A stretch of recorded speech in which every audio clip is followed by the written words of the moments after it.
Ya itulah tadi Bapak Ibu lagu Indonesia Merayakan Perbedaan. Mari kita kumandangkan terus lagu IMP karena lagu IMP ini syarat akan makna toleransi dan perdamaian. Baik, tanpa panjang lebar lagi, langsung saja kita menginjak ke diskusi kita pada malam hari ini dan saya akan panggil moderator kita dengan Mbak Nana. Selamat malam. Ya, gimana kabarnya Mbak Nana? Wah, segar sekali nih ya. Apa kehujanannya? Ya, baik. Silakan untuk dipandu diskusi dan jagoan kita pada malam hari ini dan silakan diperkenalkan narasumbernya dan juga tema kita pada malam hari ini. Kepada Mbak Nana, dipersilakan. Baik, terima kasih. Selamat malam, Pak Hari.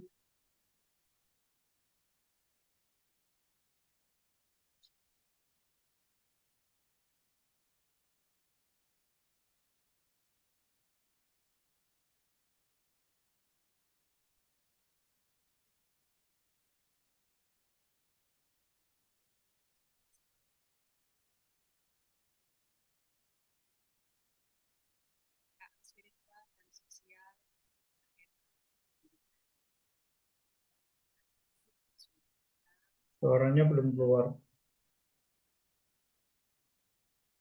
Oh ya, suaranya belum keluar ini Mbak Nana.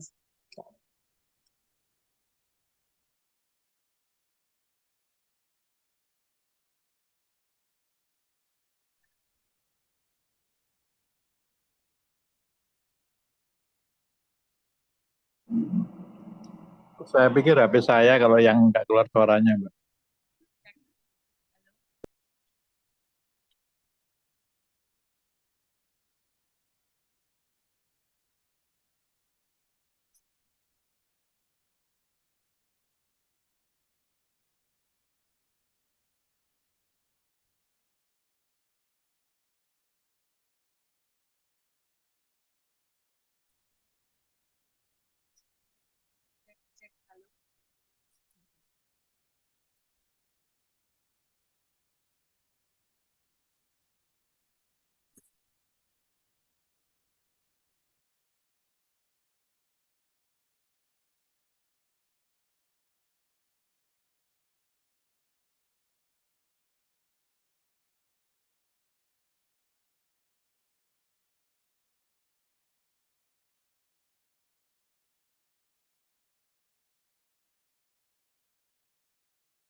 Cek, selamat malam. Halo.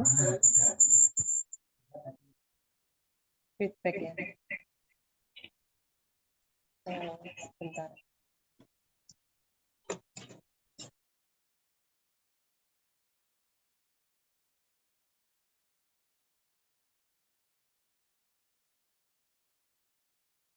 Cek.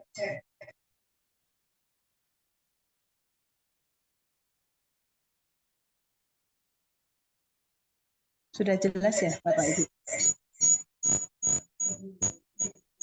Ada feedbacknya.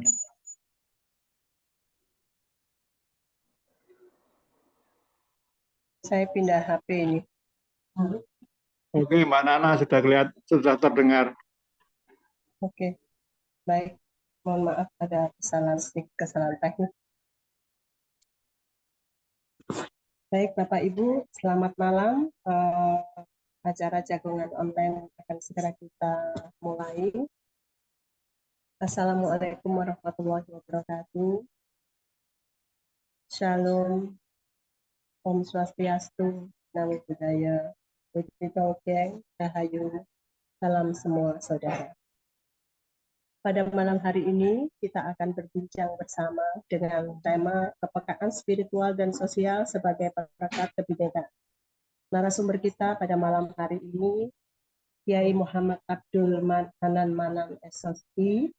Beliau merupakan pengasuh Pondok Pesantren Sunan Bonang Pancatuban dan salah satu Ustadz di Pondok Pesantren Al-Soba Wal Wafa dalam pengasuh dan bimbingan Kiai Haji Muhammad Nizam Soba.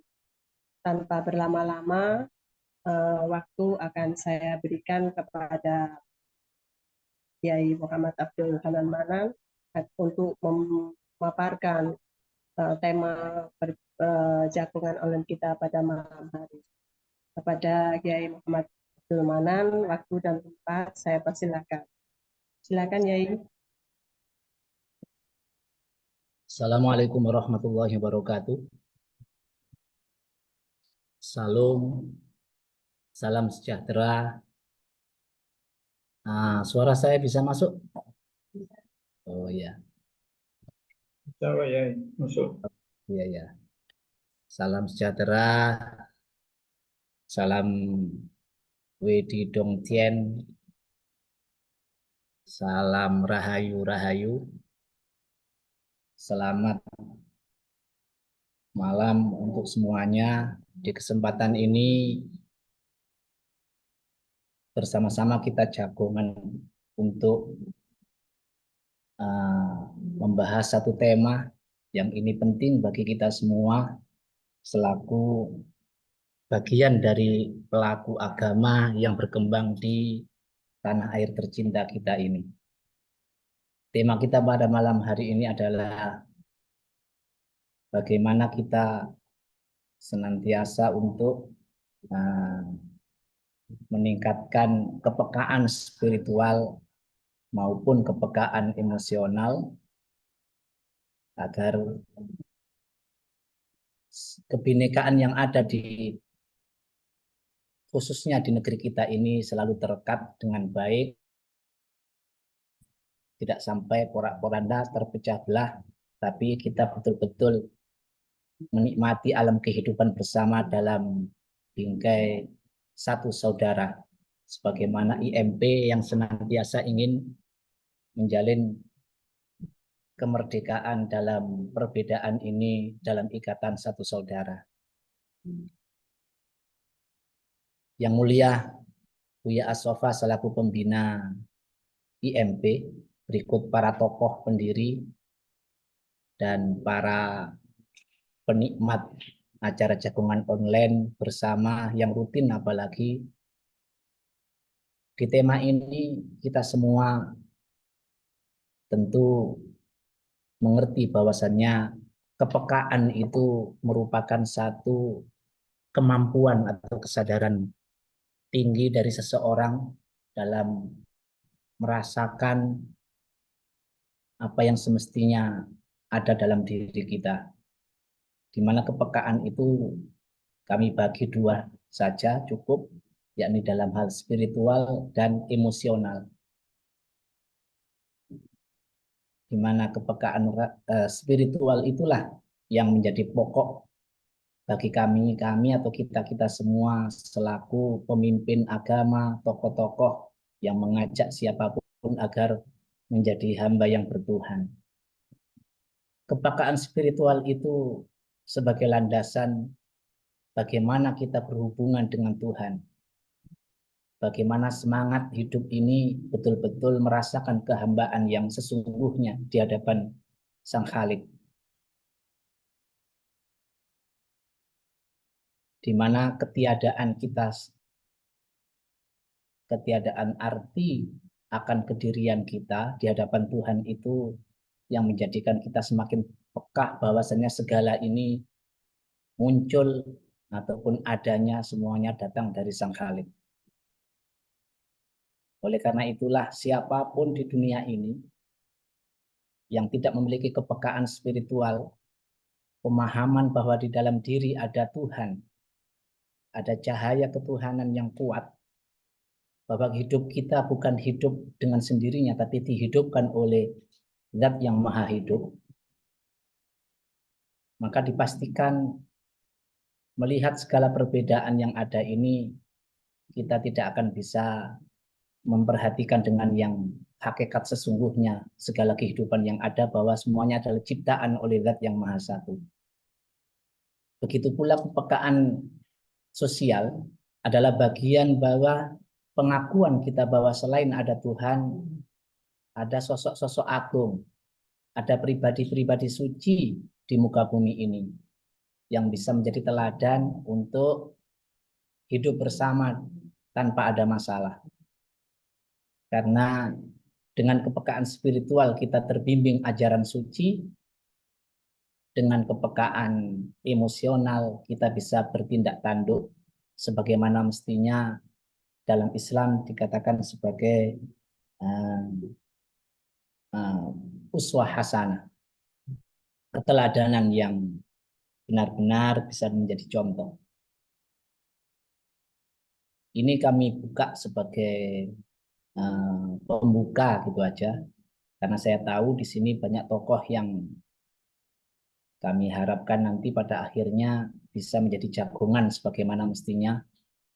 Oleh karena itulah saya buka dengan demikian dalam maksud agar secara kewarasan rasional kita itu akan menjadi adil, ideal, yang semuanya itu muncul karena adanya kepekaan spiritualitas bahwa segalanya itu terhubung dengan Tuhan. Dan kita tahu Tuhan menciptakan segalanya ini adalah agar kita saling mengenal satu sama lain, saling berempati. Dan ini nggak mungkin kita bisa saling berempati kecuali ada kepekaan secara sosial bahwa semuanya adalah satu penciptanya. Mohon maaf barangkali butuh tanggapan dulu, nanti bisa bicara panjang lebar agar terasa cair. Itu saja Mbak Nana selaku moderator. Mohon nanti dilempar ke saudara-saudara yang lain, nanti kita bisa nanggapi bersama agar jagongan ini bisa semakin nyaman. Baik, ya, terima kasih atas pemaparannya. Jadi itu yang kita dengar bersama tentang kepekaan spiritual sosial sebagai berkat kebinekaan, apa yang dimaksud dengan kepekaan maupun landasan kepekaan sebagai landasan kita bertuhan yang sangat dibutuhkan kepekaan terutama dalam hal spiritual. Karena kita tadi sudah terputus banyak waktu kita, ada beberapa gangguan teknis tanpa panjang lebar, kita optimalkan waktu yang ada. Saya langsung menyampaikan untuk penanggap. Yang pertama akan saya sampaikan kepada Bapak Junarto dari Agama Konghucu. Selamat malam Pak Jun. Selamat malam Bu Nana. Pak Selamat malam Pak. Apa kabar Pak Jun? Baik-baik. Alhamdulillah. Baik Pak, bisa langsung ditanggapi. Silakan Pak. Baik, terima kasih. Memang kita di dalam kehidupan sehari-hari tak luput lah dari kepekaan kita sosial berhubungan dengan masyarakat dan lingkungan yang ada di lingkungan kita masing-masing. Contoh yang paling saya bisa contohkan adalah diri saya sendiri. Saya sendiri ini hidupnya di desa, Pak Yai. Di desa, ya mungkin ada beberapa yang seismis dengan saya di desa kami, hanya beberapa orang, tapi alhamdulillah syukur pada Tuhan kami dapat bersosialisasi, dapat bermasyarakat dan menjalin hubungan dengan lingkungan, walaupun kita memang latar belakangnya beda agama, beda ras, beda kepercayaan, beda adat istiadat. Nah, inilah yang bisa menyatukan kita. Kepekaan memang benar Pak Yai, kepekaan spiritual agama kita harus lebih ditonjolkan untuk tidak kita individualis dan bisa berhubungan di masyarakat kita masing-masing. Yang mendasari adalah dalam kehidupan kita sehari-hari senang menggembirakan yang dekat, gembirakanlah yang dekat. maka yang jauh akan berdatangan. Dan satu prinsip yang kami pegang adalah di 4 penjuru lautan kita semua adalah saudara. Inilah yang menjadi dasar di mana kita menuju bahwa menggembirakan yang dekat itu akan membawa faedah dan membawa manfaat yang jauh akan berdatangan. Itu aja Pak Yai, Mbak Nana, mungkin bisa disambung oleh teman-teman yang lain. Terima kasih. Salam semua saudara. Baik, terima kasih Pak Junarto. Satu tanggapan yang simple dan on point. Semoga dengan pemaparan maupun penanggap yang diberikan memberi menjadi tambahan wawasan dan pemahaman kita semua. Selanjutnya, penanggap selanjutnya akan saya berikan kepada tokoh atau perwakilan agama Hindu, kepada Ibu Arinita Sandria. Selamat malam, Ibu. Selamat malam, Ibu. Aduh, maaf ini saya bukan tokoh agama Hindu. Tokoh Perwakilan, Ibu. ya, nggih. Mungkin karena saya beberapa kali oleh Prof. Staria ya, Made Staria ya. Iya. Ini bicara tentang spiritual dalam Hindu, ya kan? Kita semua agama pasti memiliki spiritualitasnya tersendiri, kan ya. Seperti kita tahu bahwa spiritual itu merupakan cara kita untuk menemukan sesuatu yang bersifat transenden, yaitu yang saya ketahui sedikit, gitu ya. Nah, kemudian kalau dilihat dari spiritual itu secara teori kan ada yang berorientasi pada Tuhan, ada yang berorientasi pada lingkungan hidup, ya, keharmonisan kita dengan manusia lain, dengan lingkungan hidup, gitu kan ya. Nah, dalam Hindu spiritualitasnya ini berorientasi pada Tuhan, ya. Alasannya adalah ya bahwa yang pertama adalah bahwa kita meyakini bahwa Tuhan atau Brahman itu adalah causa prima. Ya, dia adalah sebab yang awal yang tidak disebabkan oleh sebab-sebab yang lainnya. Ya, kemudian hal ini ada dalam Bhagavad Gita Adhyaya 10 sloka 20 yang menyatakan bahwa aku adalah jiwa yang berdiam dalam hati segala insan. Wahai Bundaksa, aku adalah permulaan, pertengahan, dan penghabisan dari semua makhluk. Ya, ini adalah dalam Hindu konsepnya seperti itu. Kemudian yang kedua adalah keyakinan bahwa Atman yang ada dalam diri manusia adalah percikan sinar dari Paratma Atman atau Tuhan. Ya, seperti misalnya oleh karena itu dalam diri semua manusia ada jiwa yang sama.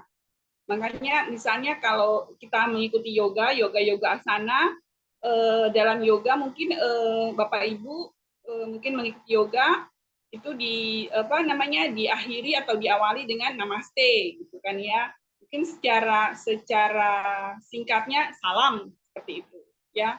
Namun seorang teman, seorang guru yoga, yaitu mengatakan kepada saya bahwa pada dasarnya, pada hakikatnya namaste itu artinya lebih dalam lagi. Artinya adalah salam hormat dari jiwa abadi yang ada pada diri saya, pada jiwa abadi yang ada pada jiwa abadi yang sama yang ada pada diri Anda sekalian. Karena tadi bahwa dalam diri kita ada jiwa yang sama. Nah, inilah nilai-nilai spiritualitas dalam Hindu. Ya, oleh karena itu tadi ya berkaitan dengan kepekaan sosial, ya, karena kita ini dalam diri kita ada jiwa yang sama, ya, ada sama-sama percikan sinar suci Tuhan, gitu kan. Maka oleh karena itu kita betul-betul harus memiliki kepekaan sosial yang tinggi secara teori seperti itu, ya.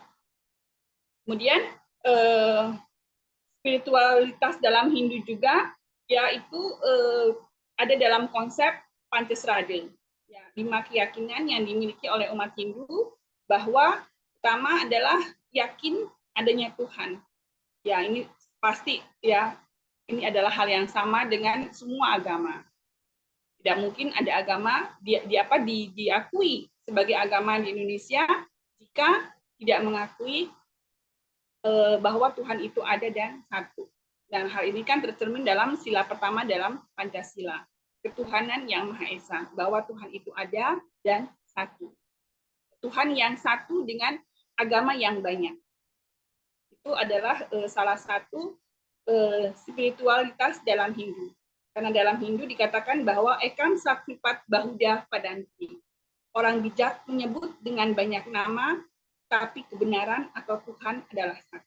Jadi bagi kami umat Hindu tidak bermasalahkan apakah Tuhan itu disebut sebagai Sang Hyang Widi-Wasa, disebut sebagai Yesus, ya disebut sebagai Allah dan segalanya dan semuanya. Karena pada dasarnya tadi ya orang bijak menyebut dengan banyak nama, tapi Tuhan adalah satu. Kemudian umat Hindu juga meyakini adanya Atman tadi, jiwa manusia, bahwa dalam diri manusia ada Atman atau jiwa yang merupakan percikan sinar dari Tuhan. Kemudian ada Akarmapala, ya hukum sebab akibat. Dan mungkin kalau dalam Kristen disebut sebagai prinsip tabur tuai. Ya apa yang kita perbuat itulah yang akan menjadi akibatnya. Oleh karena itu kita tidak mungkin menyalahkan jika sesuatu yang tidak baik, bahkan sesuatu yang tidak baik terjadi pada diri kita, kita tidak akan pernah menyalahkan orang lain, apalagi menyalahkan Tuhan, ya menyesali misalnya gitu kan ya tidak. Kenapa? Karena kita harus menyadari bahwa yang terjadi pada diri kita, apapun itu, baik atau buruk, adalah akibat perbuatan kita sebelumnya. Ya mungkin tidak di kehidupan ini, tapi di kehidupan sebelumnya. Misalnya kita lihat kadang-kadang misalnya koruptor itu enak banget ya, gitu ya. Udah korupsi, masih kaya aja nggak bisa habis kekayaannya 7 turunan gitu misalnya ya. Ya itu mungkin ya kita meyakini bahwa oh di kehidupan sebelumnya dia baik sekali jadi manusia. Ya. Sehingga di kehidupan ini tabungan karma baiknya masih banyak. Tapi tadi jika tabungan karma baiknya kita habiskan di kehidupan ini tanpa berbuat baik, otomatis di kehidupan yang akan datang kita defisit. Kemudian juga ada Purnabawa, reinkarnasi. Ya.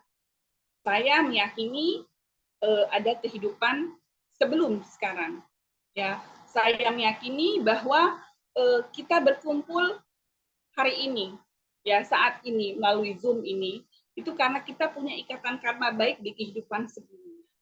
Kalau kita tidak punya ikatan karma baik di kehidupan sebelumnya, di kehidupan ini kita tidak akan bertemu, kita tidak akan bersinggungan. Kemudian juga yang terakhir ya adalah moksa, tujuan umat Hindu ya yang tertinggi ya keyakinan umat Hindu yang paling penting adalah moksatam jagadita yaca, menyatu dengan Tuhan.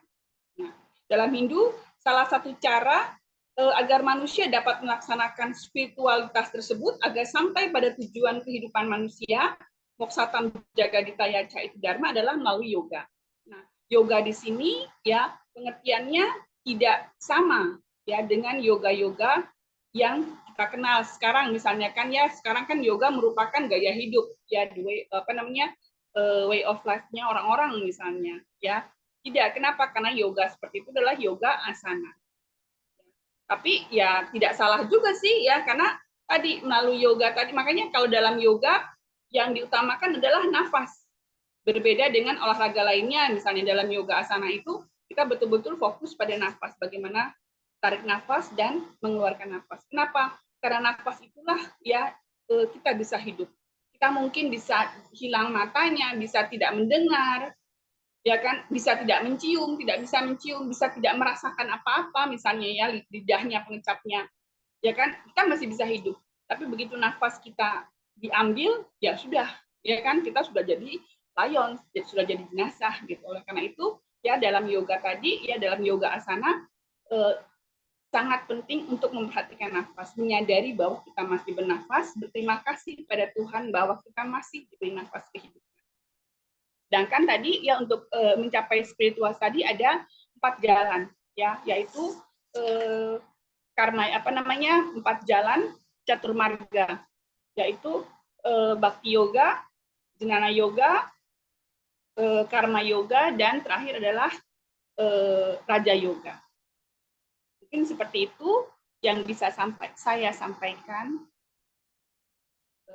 Terima kasih ya. Oh, saya lupa tadi ya, saking saking groginya ya, nggak mengucapkan salam nih saya.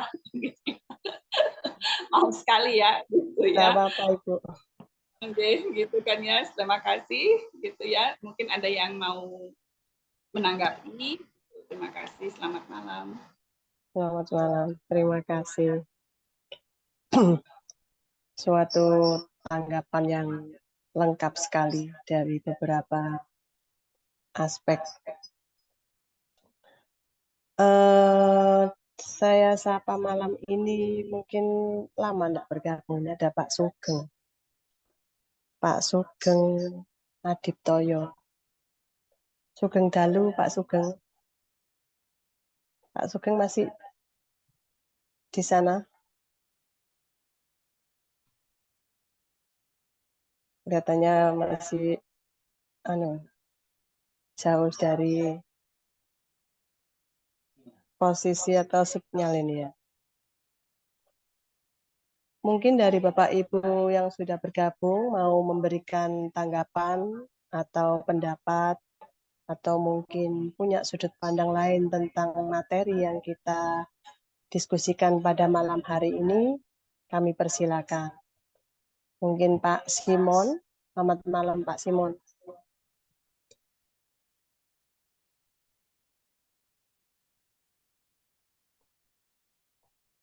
Selamat malam.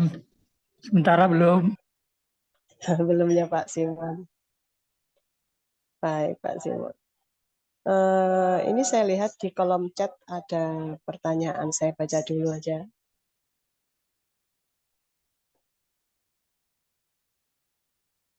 Apa dampak yang terjadi baik dalam diri maupun dalam lingkup masyarakat ketika seseorang tidak memiliki kepekaan rohani? Pertanyaan ini agar diberi tanggapan oleh narasumber kepada Yai Hanan. Ya, Monggo ditanggapi. memang dari dua kepekaan yang kita ketengahkan kali ini, kepekaan spiritual itulah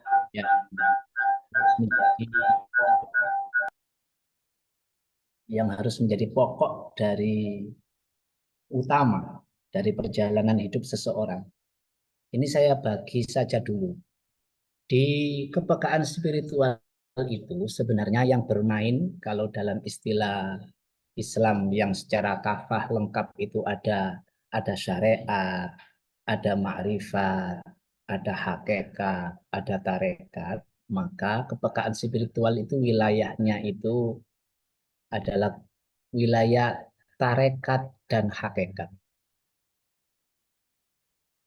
Di mana dua hal ini memang saling mendukung, sedangkan kepekaan sosial itu wilayahnya wilayah syariat dan makrifat.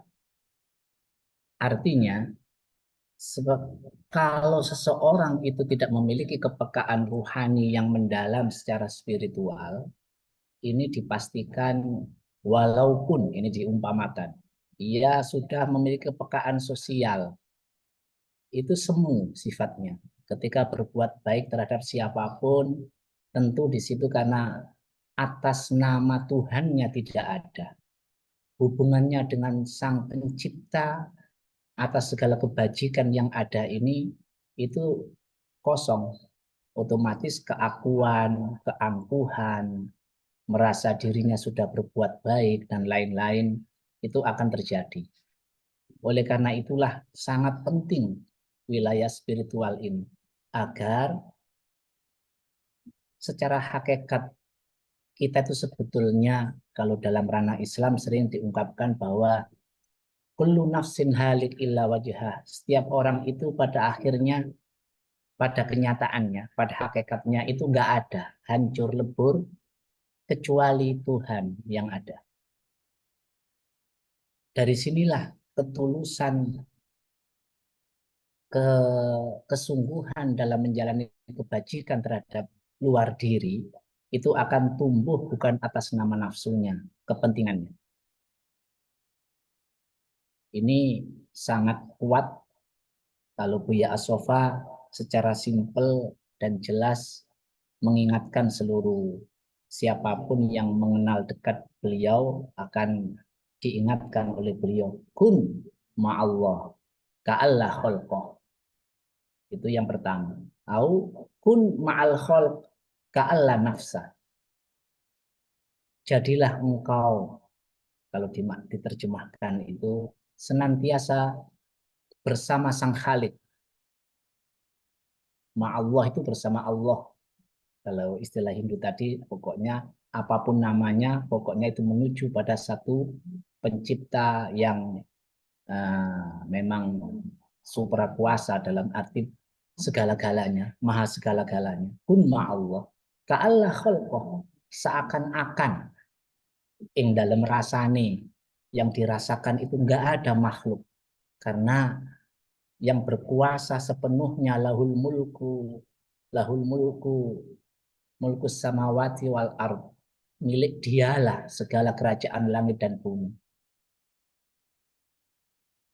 Disinilah ketika kita punya kesadaran dalam bahwa secara spiritualitas segalanya ini murni Tuhan, maka kefanaan inilah yang akan melahirkan kebakoan pada akhirnya. Dalam arti dari dzauq ilahi, cita rasa ketuhanan yang dirasakan oleh hamba yang benar-benar menghambakan diri sehingga tidak memiliki apa-apa kekuatan kecuali datang dari Tuhannya itu akan berjalan ketika keluar berhubungan dengan sesama makhluk. Ia tidak melihat bahwa makhluk itu sesuatu yang berbeda karena itu diciptakan oleh satu pencipta. Disinilah Robbani, dzauq Robbani akan tumbuh. Muncullah kaidah atau kaedah yang kedua tadi, au kun ma'al khalq ka'alla nafsah. Hiduplah berinteraksi bersama seluruh makhluk, khususnya sesama manusia lebih-lebih, ka'alla nafsah, seakan-akan nggak ada kepentingan nafsu sama sekali, nggak ada kepentingan pribadi sama sekali. Kunci empati sosial itu ketika kita sudah berhubungan dengan siapapun tanpa ada kepentingan pribadi, tapi itu murni kepentingan Tuhan. Dalam istilah tarekatnya, kita selalu dididik untuk segalanya itu lillah, billah. Semuanya itu murni karena Allah, dan ketika menjalankan segalanya ini billah, dengan Allah. Sehingga di saat berhubungan dengan siapapun, ini nanti sudah memiliki keteladanan agung dalam wilayah syariat dan makrifat, kearifan, ini mengikuti teladan suci sang utusan Tuhan, sehingga lir rasul bir rasul. Semuanya itu dengan adab tata krama indah, tentu semuanya ini akan dibatasi syariat, aturan-aturan. Dalam hal katakanlah kalau untuk kepemilikan gitu ya, yang itu memang amanah dari Tuhan, maka kita memiliki aturan-aturan bahwa siapa yang diamanai, kita nggak akan sembarangan demi menjaga kepekaan sosial. Mana yang hak, mana yang bukan. Ada batasan-batasan. Begitu pula ketika kita melihat keadaan yang berlebih sementara di saat kita berlebih sementara yang lain berkekurangan, maka secara makrifat kita pun akan mengerti tugas tanggung jawab hidup atas nama Tuhan sebagai Rabbul Alamin yang merawat seluruh alam, tentu akan terbebankan padanya untuk berbagi. Sehingga rasa kepemilikannya itu kembali di spiritualitasnya bahwa segalanya milik Tuhan. Sehingga terhadap si miskin, si fakir, yatim, kita berbagi itu indah. Tanpa ada kepentingan pribadi, murni itu sebagai bentuk pengabdian.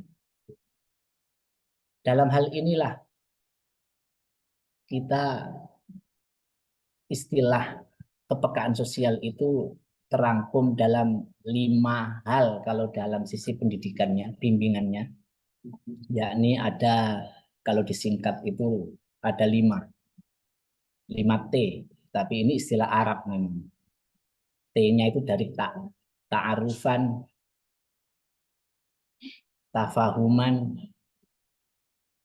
terus tasamuhan, ta'awunan, takafulan. Yang terjemahnya adalah sesama makhluk kalau ingin tanpa ada kepentingan pribadi, murni karena kita panggilan secara spiritual, kita menjadi bagian dari Tuhan, maka kita ingin saling mengenal satu sama lain. Karena hakikatnya semua itu sama. Sehingga kita harus saling mengenal. Perbedaan yang ada itu hanyalah bagian dari cara Tuhan agar kita semakin mengenal Tuhan dalam bentuk keragaman. Saling mengenal ini menjadikan kita saling memahami. Dengan saling memahami inilah kita mengerti. Kita tentu harus saling toleran, tasamuh itu toleran. Karena saking tolerannya ini menjadikan kita terpanggil untuk menjadi orang yang bersama perbedaan apapun kita ingin saling membantu, ta'awunan. Itu saling membantu. Ta'awanu 'alal birri wat taqwa. Tentu dalam membangun hubungan saling menolong ini dalam kebajikan dan ketakwaan agar kita semakin mengerti apa yang harus kita lakukan. Terus terakhir takafulan, saling berani menanggung beban. Nah, inilah hidup kebersamaan yang harmoni akan tercipta karena ada kepekaan sosial. Ini hanya bentuk sisi luar yang sebetulnya ini muncul dari kedalaman spiritualitas kita bahwa Tuhan adalah maha mengatur, maha segalanya. Selain menciptakan, dia pun juga mencukupi segala kebutuhan hidup atas yang diciptakan. Sampai batas layak hidupnya. Tanpa ada sedikit pun ada korupsi dalam arti jatah hidup seseorang sudah ditentukan kalau dalam tampak di dunia ini.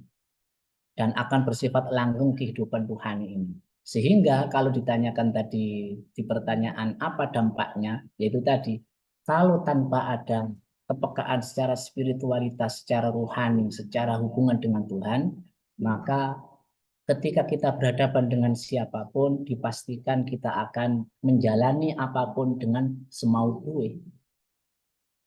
Karena kita tidak ingat dengan Tuhan. Padahal kalau dari bimbingan spiritual sebagaimana di Hindu, di Islam pun sangat kental untuk mencapai agar punya kepekaan spiritual itu melalui solo istilah tarekatnya, melalui pendidikan ruhani sampai terbentuk bahwa kita kasyaf.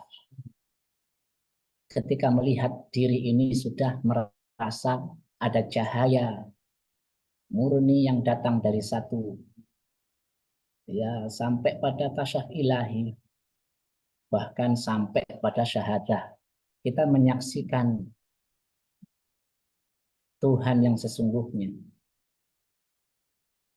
Mungkin di agama lain ada istilah meditasi atau apa, dan ini melalui pola-pola zikir juga ada, melalui pola riyadhah, tirakat riyadhah sebagaimana dalam syair tanpa watonnya Buya Asofa itu, kelawan Allah kang moho suci kudu rangkulan rino lan wengi ditirakati diriyadhoi dzikir lan suluk jo nganti lali. Itu bagian dari kepekaan spiritual. Sedangkan kepekaan sosialnya itu ada kelawan konco dulur lan tonggo kang padha rukun aja dak siya iku sunnahe Rasul kang mulya Nabi Muhammad utusan kita. Dalam Islam hal yang demikian ini sangat kental.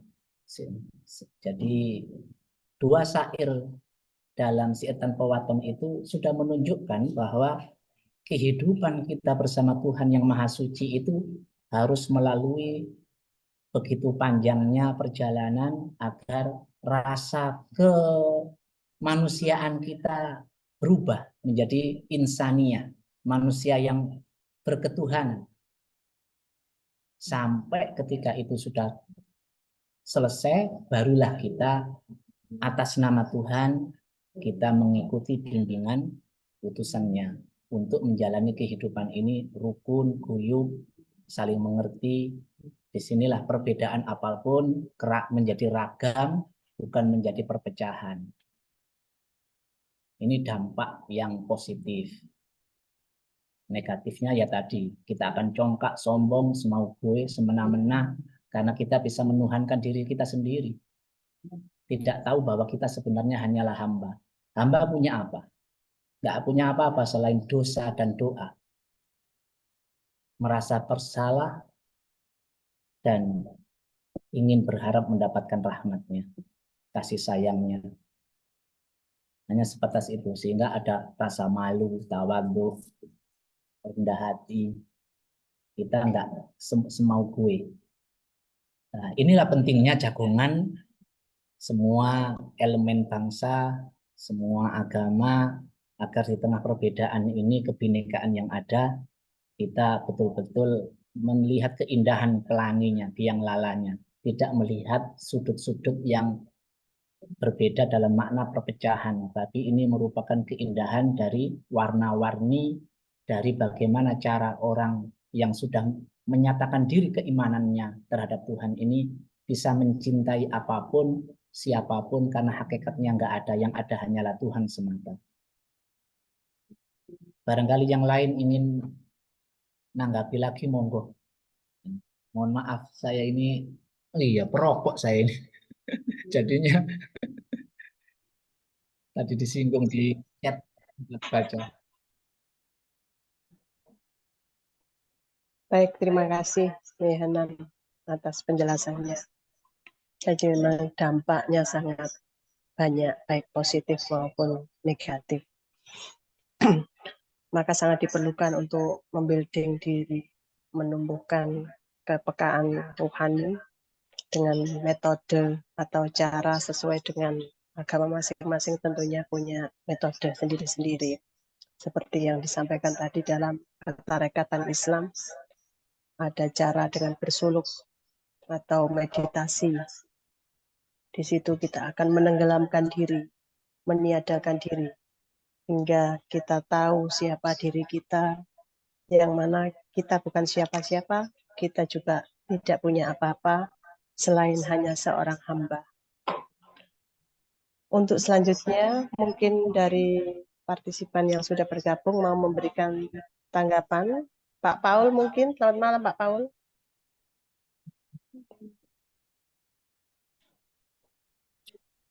Ada komentar ya. Monggo. Monggo Pak Paul.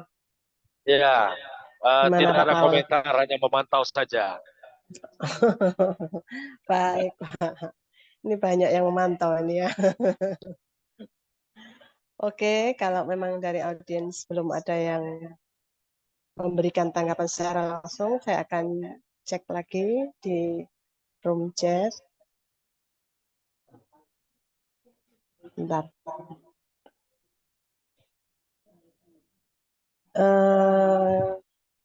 Ini ada yang ditujukan kepada Ibu Arinita ini. Saya bacakan dulu yang ini ya. Ibu Arinita yang baik dari Sidoarjo hendak bertanya Ibu, sikap duduk yang menyenangkan, teratur, dan disiplin dalam Astanga Yoga disebut apa mungkin itu ya. Lalu ada berapakah manfaat yoga itu? Matur nuwun. Ini langsung dimention ke Ibu Arinita, mohon maaf. Kalau Ibu. Oke, kalau sikap duduk dalam yoga tadi kan yoganya yoga asana berarti ya, pada saat melaksanakan yoga asana, bukan karma yoga, catur marga yoga. Ya, tapi dalam hal ini mungkin yang ditanyakan berkaitan dengan yoga asana. Sikap duduk dalam yoga asana macam-macam. Ada yang sikap duduknya seperti teratai, ya, padma asana, ya, sikap duduk seperti teratai gitu kan, di mana kedua telapak kaki ada di atas gitu kan pada saat bersilat, tapi kedua telapak kaki ada di atas gitu. Itu yang paling sempurna, dianggap paling sempurna. Ada yang setengah teratai, ya cuma satu yang di atas, ada yang suka-suka aja gitu ya. Jadi kalau pada saat yoga, sikap duduknya yang mana yang paling nyaman buat kita gitu. Karena dalam yoga bukanlah kalau orang menganggap itu yoga adalah olahraga misalnya ya, yoga bukanlah olahraga yang kompetitif kalau menurut saya. Oleh karena itu saya tidak pernah ikut-ikutan kalau ada lomba-lomba yoga gitu ya, enggak, karena buat saya yoga bukan kompetitif gitu kan.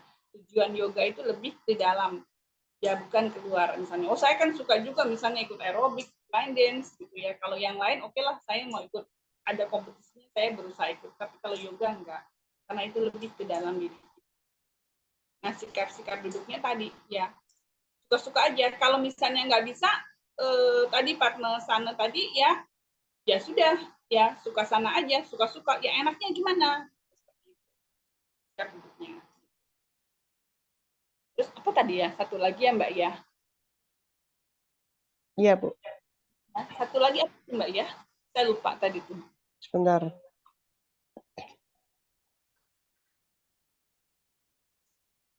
Manfaat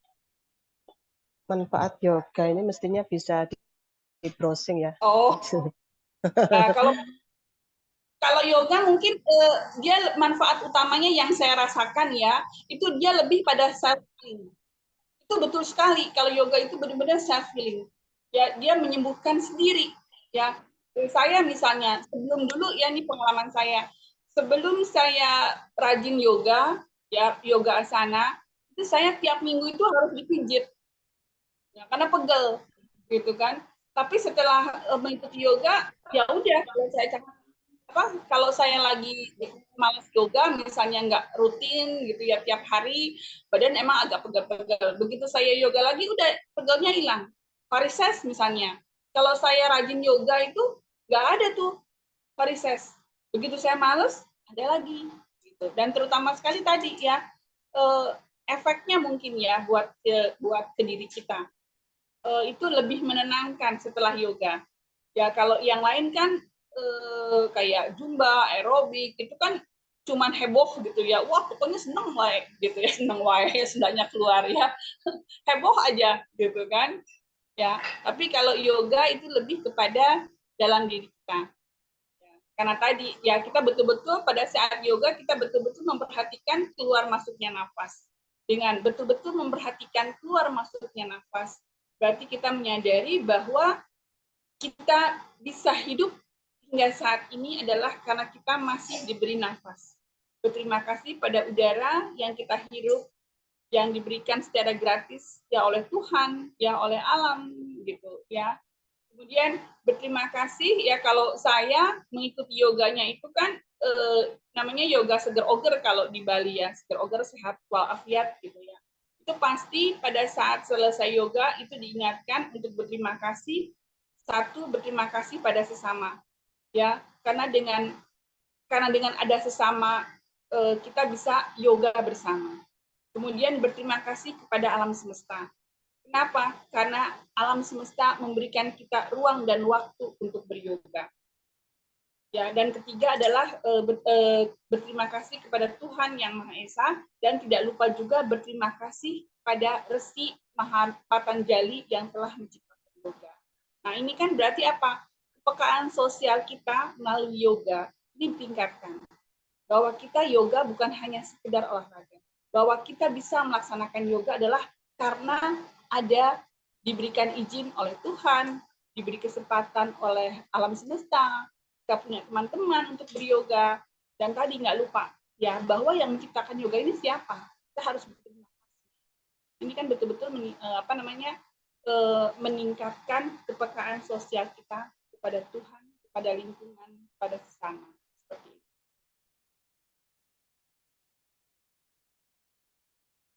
Mungkin seperti itu, Mbak. Kalau Baik, dari Ibu, terima kasih untuk Bapak Amin Tohari yang menanyakan tentang yoga. Mungkin nanti secara teknikal bisa googling atau searching ya. Untuk detailnya di sana mungkin bisa terjawab secara komplit. Biar tidak terlalu melebar dari tema kita pada malam hari ini. Baik, terima kasih. Untuk selanjutnya saya akan cek lagi di room chat. Sepertinya ini masih ada beberapa pertanyaan.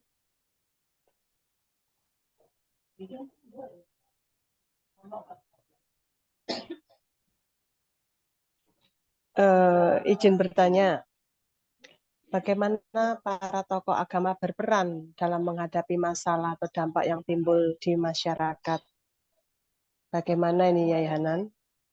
Mohon diberi pencerahan agar supaya kita tahu apa yang harus kita lakukan ketika kita menghadapi dampak-dampak negatif, terutama dengan adanya mungkin krisis kepekaan spiritual yang terjadi di masyarakat. Silakan. Untuk menanggapi pertanyaan ini, tentu yang pertama adalah pergaulan kita yang pertama. Karena manusia itu sebagai makhluk sosial, sekaligus makhluk spiritual, tentu tidak lepas dari pola rasa yang terbentuk dalam dirinya yang akan berkembang pada pola pikir dan sampai pola perilaku. Sehingga pergaulan itu sangat mutlak.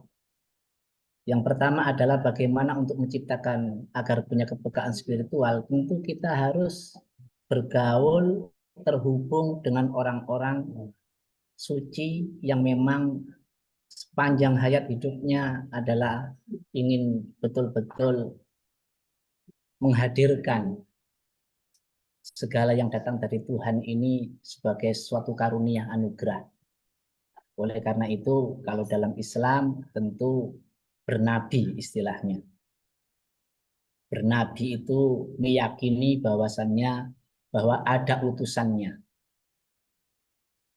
Ada utusannya yang memang itu pengejahwantahan Tuhan hadir di dunia ini. Kita harus bergaul dengan mereka. Sebagaimana para umat beragama tidak boleh berjauhan dengan tokoh agamanya. Karena ajaran suci dari Tuhan, apapun itu semuanya akan bisa didapatkan melaluinya. Terus dipastikan ketika punya pergaulan yang khusus dengan orang-orang khusus itu, kita akan diberikan istilah kalau dalam Islam itu luberan berkah. Artinya pancaran keimanan yang kuat itu akan juga mengalir dalam diri kita.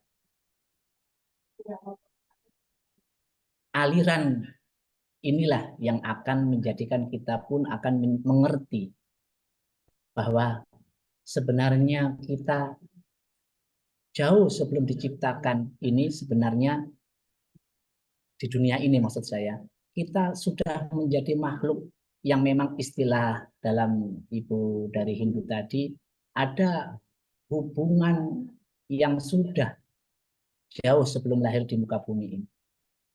Nah, disinilah kita akan mengerti bahwa kepemimpinan, keterbimbingan itu ada. Sehingga ketika kita di dunia ini tentu harus mampu menemukan siapa-siapa yang harus kita temui agar kita terhubung dengan Tuhan. Itu kalau bersifat orang. Kalau tempat, ya tempat-tempat suci. Tempat-tempat di mana kita itu mengetahui bahwa di situ ada energi kesucian. Ini harus terbiasa dulu. Kalau bicara cara, bicara tarekat. Dari situ kita akan mendapatkan bimbingan-bimbingan khusus yang memang itu untuk kepentingan pengembangan rohani kita. Nah, Setelah itu selesai, kita pun harus juga punya hubungan orang-orang yang punya keimanan kuat terhadap Tuhan. Ini yang mampu menjaga. Kalau dalam Islam, setelah bersyahadah, asyhadu an la ilaha illallah, kami bersaksi tiada Tuhan selain Allah, terus bersyahadah, wa asyhadu anna Muhammad Rasulullah, kita menyaksikan secara spiritual bahwa Nur Muhammad itu terus bekerja sampai hari ini, yang ada melalui sosok-sosok agung, ulama pewaris sejatinya. Nah, disinilah mengakui adanya utusan itu, nanti kita diantarkan bil mu'minina ikhwana, terhadap orang-orang yang beriman, orang-orang yang mengakui adanya Tuhan, adanya hal-hal yang bersifat esoteris, tidak hanya eksoteris saja, bersifat imani, kita berhubungan dengan baik, menjadi persaudaraan. Dari sinilah kita akan berkehidupan dengan apapun dan siapapun tanpa kehilangan keimanan. Bahwa segalanya ini adalah wujud dari pengabdian.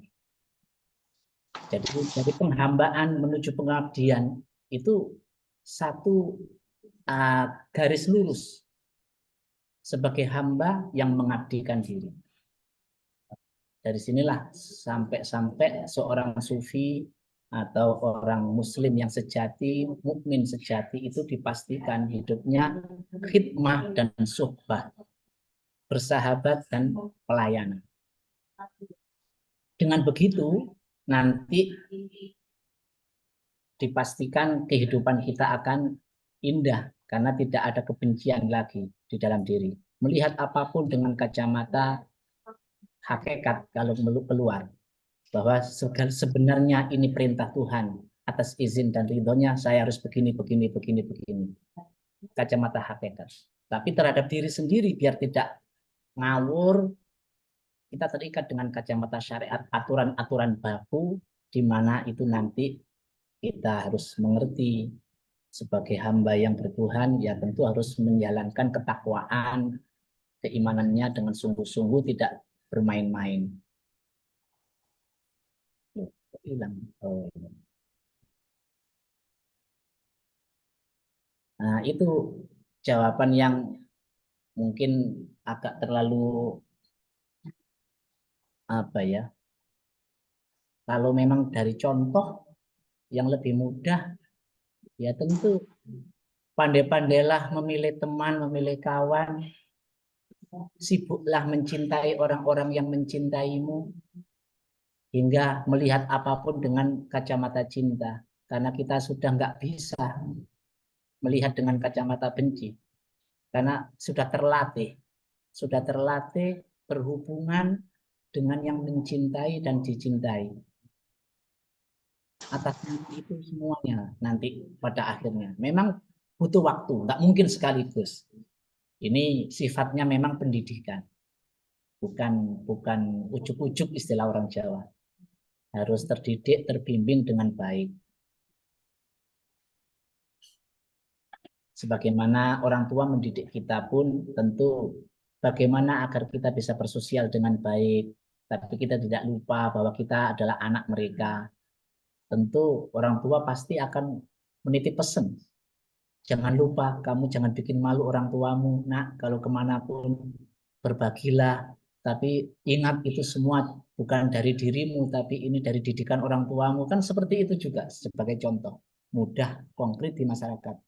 Kalau kita tidak menjalin hubungan baik dengan orang tua yang mendidik kita, langsung ujuk-ujuk bertemu dengan orang luar, bisa mendapatkan pengaruh buruk. Padahal hidup kita nggak boleh menjadi terpengaruh dalam hal yang buruk, tapi menjadi orang yang memberikan pengaruh positif terhadap siapapun. Ini yang bisa kami sampaikan. Tokoh-tokoh yang lain aja biar nanti bisa menambahkan. Monggo. Ini jagongan sih. Iya, terima kasih. Kebetulan malam hari ini beberapa tokoh banyak yang izin tidak bisa bergabung karena ada kepentingan yang lainnya. Banyak undangan-undangan perayaan Natal dan kegiatan keagamaan yang lain. Jadi memang malam ini agak sedikit sepi dari Barangkali ada itu dari Jopi sudah hadir. Boleh menambahkan? Biksunya Selamat itu. malam, Bante. Iya, Bante baru bergabung ini. Ini Bu Arin mau menambah. Selamat malam. Monggo silahkan yang mau ditambahin. Oh, Bu Arinta mau menambahkan lagi. Bante dulu aja. Oke. Baik, Bante, silakan. Waktu diberikan ke Bante ini. Terima kasih untuk pencerahannya, Kusmana. Saya sebenarnya saat ini dalam perjalanan ada di atas baru dari Bali ke Jawa Berang. Di mana ini Bante? Putus-putus suaranya Bante. Posisi saya saat ini di kapal, di atas kapal. Nyebrang di Gilimanuk. Oh, Ya, baru dari Denpasar. Jadi perjalanan yang cukup melelahkan dan panjang sekali. Kemarin sempat ke India, tanggal 24 sampai tanggal 4 kemarin baru pulang ke Indonesia. Dan sempat ke Makassar, ke Bumi. Makanya hari Senin kemarin kan Bante Damasku yang menyampaikan karena posisi saya di tempat yang halaman besarnya. Baru dari Bumi ke Jakarta, lanjut ke Banyuwangi, ke Bali. Hari ini baru balik ke Banyuwangi. Semoga sehat selalu, Bante. Terima kasih. Salam kita semua bersaudara ya. Salam Pancasila dan Salam Merdeka. semua saudara. Terima kasih untuk waktu kesempatan yang diberikan sesuai dengan apa yang tadi kita sampaikan terutama dari yang terakhir. Sebenarnya dari tadi saya sudah menguping untuk mendengarkan. Dan seperti yang tadi saya sampaikan, saya baru saja pulang dari India. Kalau kami dari umat Buddha itu sering membaca riwayat Buddha dan juga membaca ajaran-ajarannya yang ditulis di dalam kitab Tipitaka. Jadi sebelum mempelajari ajarannya, kita mengenal riwayat kehidupan Buddha. Tapi untuk membuktikan Buddha ini pernah ada atau tidak, ya kita memang harus ke tempat-tempatnya. Dan tempatnya itu di India. Dari mulai dilahirkan, kemudian dibesarkan di kerajaan Kapilawatu, kemudian meninggalkan istana menjadi pertapa, kemudian mencapai penerangan sempurna, tempat beliau mengabarkan dhamma, dan kemudian juga tempat beliau sampai wafat. Itu semua posisinya tempatnya di India dan di Nepal. Tapi untuk membuktikan kebenaran dari ajaran Buddha itu yang memang tidak perlu kemana-mana. Dhamma atau ajaran Buddha telah disampaikan dengan sempurna oleh Buddha. Berada sangat dekat, tak lapuk oleh waktu, mengundang untuk dibuktikan. Kita mengistilahkan ehipasiko, datang, lihat, dan bukti.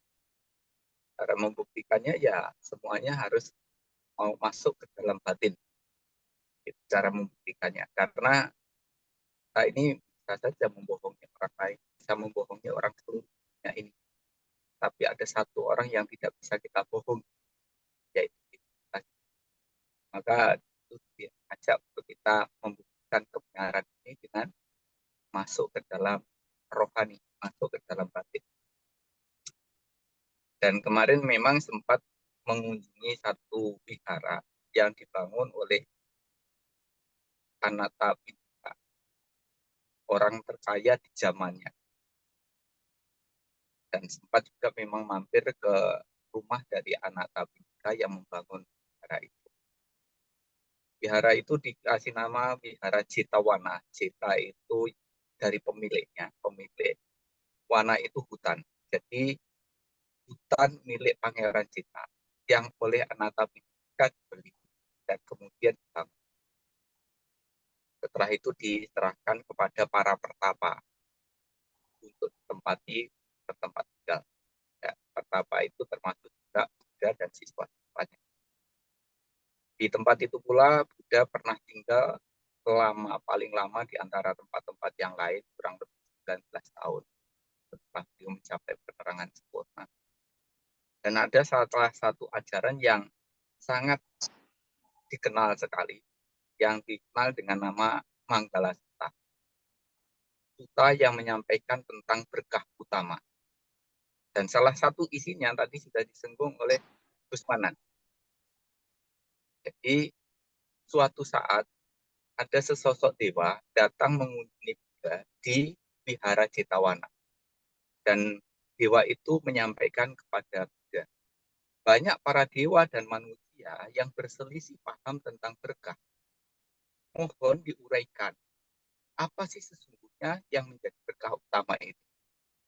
Kemudian Buddha menyampaikan tentang berkah utama yang salah satunya Asiwana cak balanang pandita nanca siwana jajak dan yanang kita manggala. Tidak bergaul dengan orang yang tidak bijaksana. Bergaul dengan orang yang bijaksana. Menghormat kepada yang patut dihormat. Itu adalah berkah utama. Jadi ternyata berkah-berkah yang dicari-cari banyak orang itu diperebutkan dari sejak zaman dahulu. Sehingga terjadi salah paham apa sih yang punya menjadi berkah. Ternyata kalau kita tidak bergaul dengan orang yang tidak bijaksana, itu adalah berkah. Kalau kita bisa bergaul dengan orang yang bijaksana, itu adalah berkah. Kalau kita bisa menghormat kepada yang patut dihormat sebagai anak ya orang tuanya. Yang patut dihormat sebagai murid adalah gurunya. Sebagai orang yang masih muda, yang patut dihormat adalah orang yang lebih tua. Sebagai bawahan yang patut dihormati adalah atasan-atasannya. Sebagai seorang adik yang harus dihormati adalah kakak. Dan kita juga harus bisa saling menghormati kepada sesama teman. Nah, jadi memposisikan dirinya untuk supaya bisa menjadi laku hormat. Dan penghormatan yang terbaik itu bukan hanya sekedar kita mempersembahkan dalam bentuk materi, bukan hanya sekedar membangun sebuah sarana, tetapi lebih daripada itu adalah mentauladani, meniru, mencontoh dari apa yang dicontohkan oleh gurunya, apa yang diajarkan oleh praktekkan dalam kehidupan sehari-hari. Itu adalah penghormatan yang tertinggi pada sebuah keyakinan. Jadi kalau kita ini sebagai umat beragama ya kita harus mencontoh akhlak perilaku dari gurunya. Kalau kita melakukan menyimpang dari gurunya, berarti kita ini menjadi orang pengikut yang tidak sesuai dengan apa yang diajarkan dan dicontohkan oleh.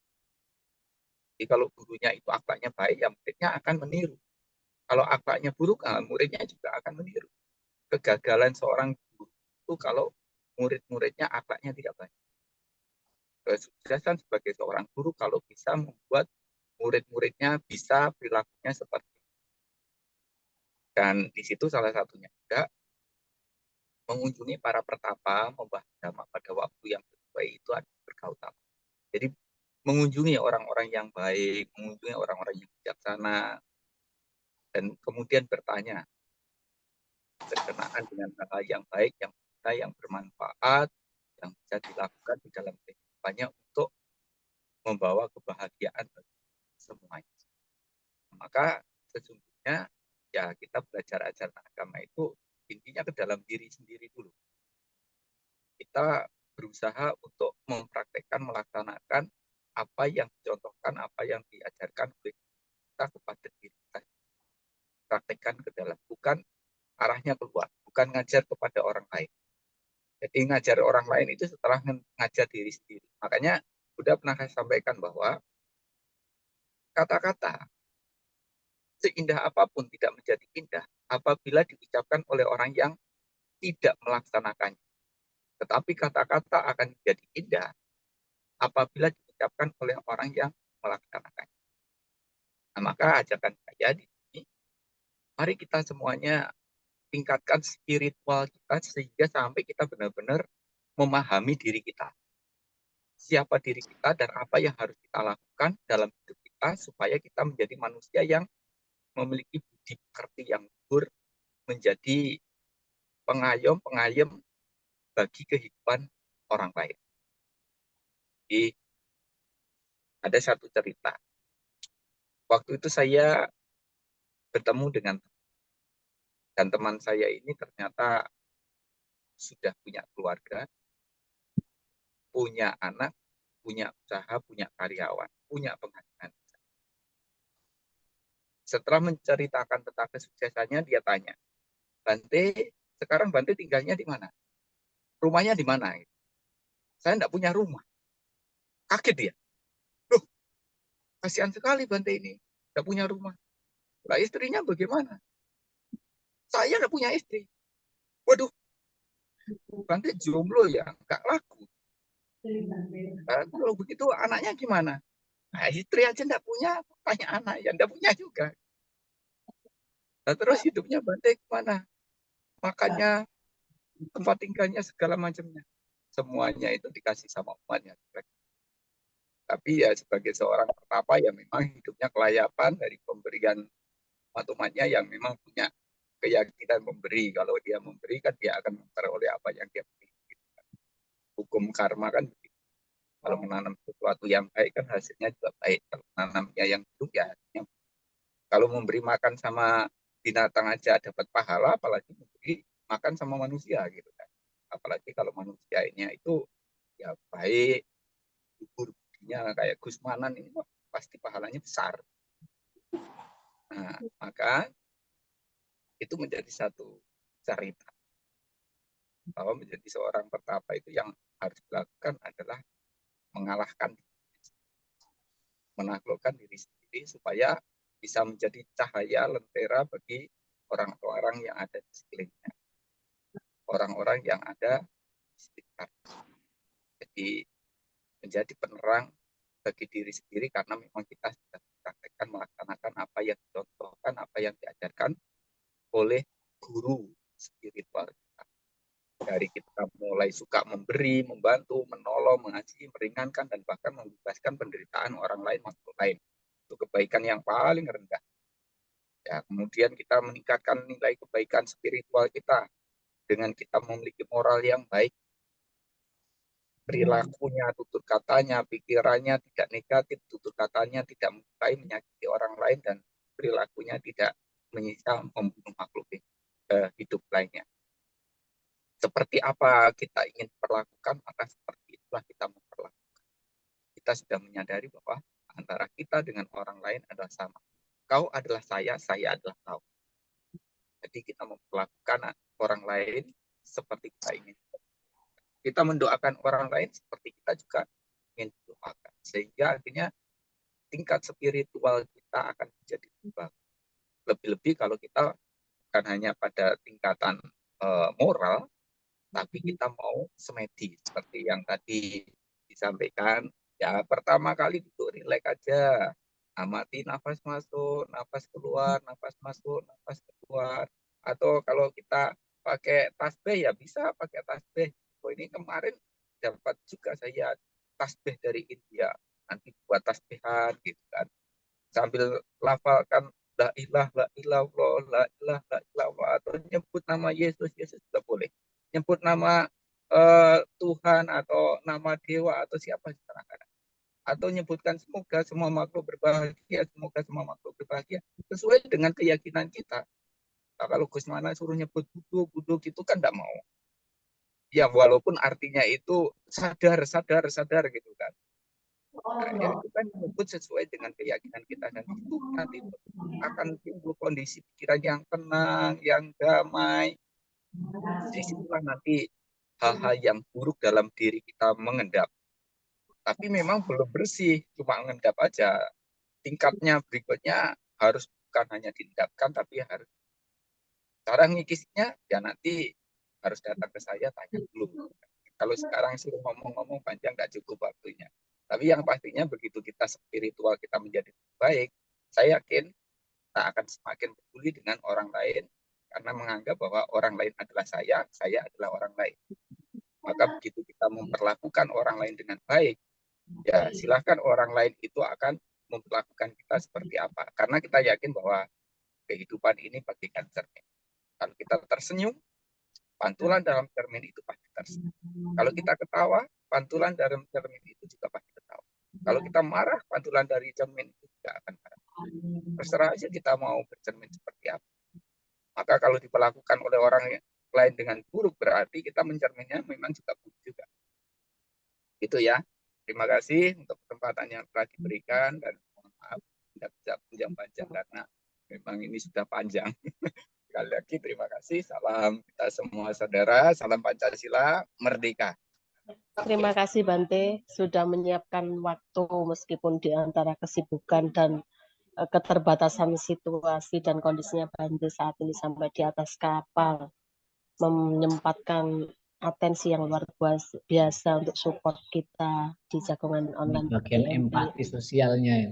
Terima kasih sekali lagi Bante. Semoga apa yang Bante lakukan mendapatkan keberkahan yang melimpah dari Tuhan. Terima kasih Bante. Selamat jalan Bante. Semoga diberi kelancaran. Sarangyo. Sarangyo. Baik-baik. Bante nih. Ya gini kan. Kan kita bersaudara, jadi harus saling menyampaikan rasa. Ini sepertinya Mbak Nana terkesima dengan sarangionya dari Bante nih. Wah, iya. Saya sampai shock ini Bante tiba-tiba sarangio. Sampai kayak tidak bisa berkata-kata gitu ya. Ternyata. Bante Karena berani, ini. Bante berani begini itu karena sudah yakin nggak mungkin menikah. Enggak lagi masalahnya. Jadi banyak yang sarangio ini. Saudara. Sesama bersaudara enggak boleh menikah gitu kan. Sesama muhrim ya. Ya, bukan muhrimnya Bante. Baik, sekali lagi terima kasih atas atensi besarnya Bante. Terima kasih, terima kasih. Baik, mungkin Ibu Arinita tadi mau menambahkan. Ada yang mau ditambahkan Ibu? Silakan. Nah, inilah ya itulah indahnya betul merayakan perbedaan. Bahwa dalam perbedaan itu ada banyak kesamaan kata. Bukannya perbedaan itu bukan tidak memecah belah, malah menyatukan. Tadi seperti Pak Ustadz ya itu menyatakan syariat kan ikatnya ya syariat, secara syariat mungkin berbeda semua agama dalam menjalankan prosesi sembahyangnya, upacara dan sebagainya. Tapi hakikatnya adalah satu. Tadi kan dan agama menyatakan bahwa tidak boleh ada kebencian, gitu kan ya, harus semua manusia. Ya, Bante sudah menyampaikan seperti itu dalam Hindu juga dikatakan bahwa dalam ya yang tidak benci semua makhluk, ya, yang senantiasa berupaya bersikap ramah dan bersahabat, bebas dari rasa keakuan dan kepemilikan, serta pemaaf. Kita memang harus senantiasa berbuat baik ya pada semua makhluk ya, pada semua manusia. Ya dalam Hindu pun ada doanya kan, loka samasta sukhino bhavantu. Ini mirip-mirip banget sama doanya Buddha.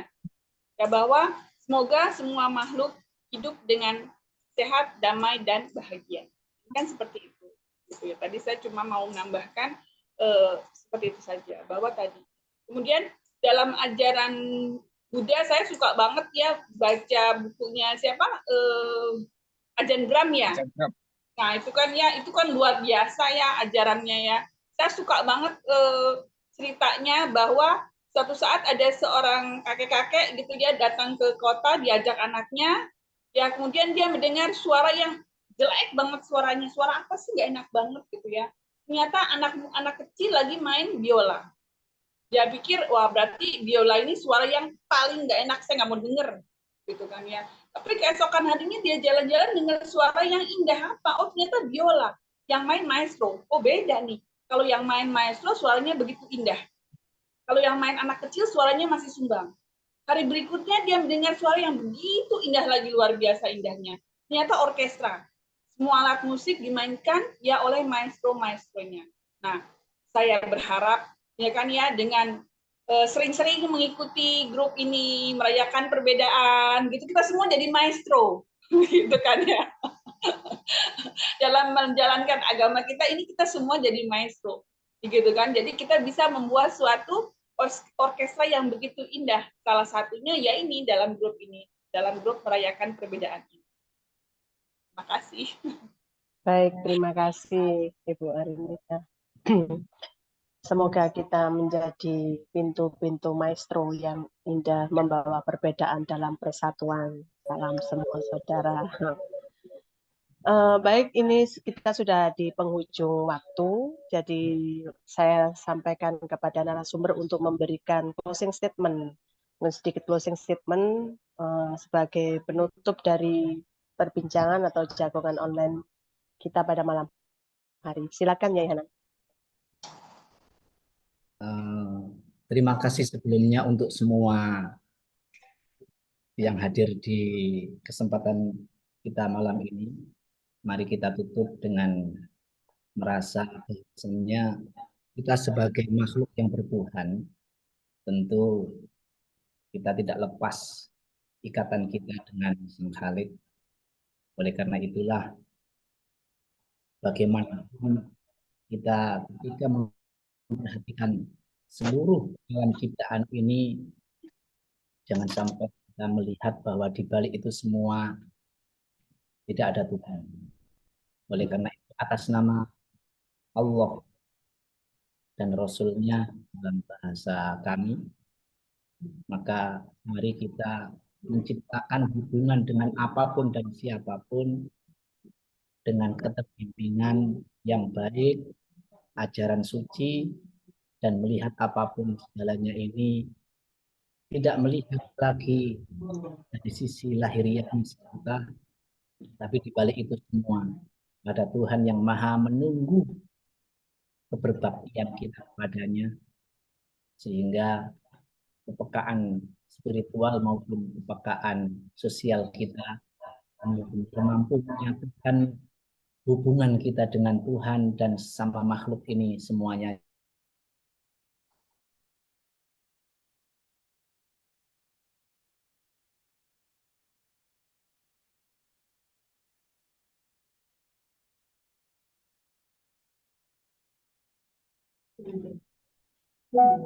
Nge-freeze. Cek.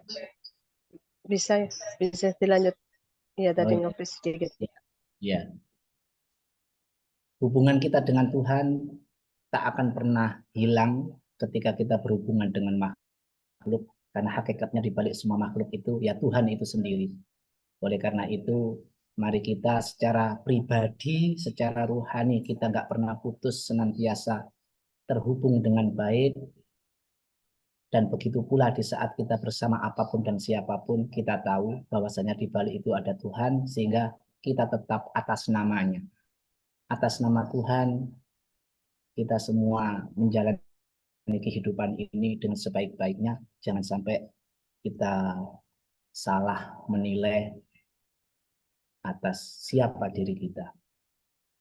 Karena itu, jadikanlah hidup ini sebagai ibadah secara totalitas, baik yang dirasakan secara individual maupun bersama sosial, tetap dalam keadaan beribadah, menghamba dan mengabdi. Menghamba dan mengabdi. Isinya penghambaan dan pengabdian secara penuh, sehingga kita semua menjadi insan yang berbudi luhur, itu semuanya tercapai dengan baik. Ini saja yang ingin kami sampaikan, agar di tutupan ini kita merasa satu bagian yang terlekat indah di hadapan Tuhan Sang Pencipta.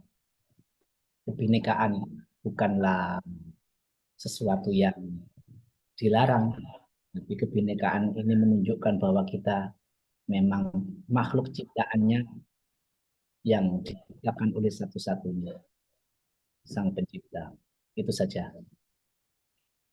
Baik, terima kasih.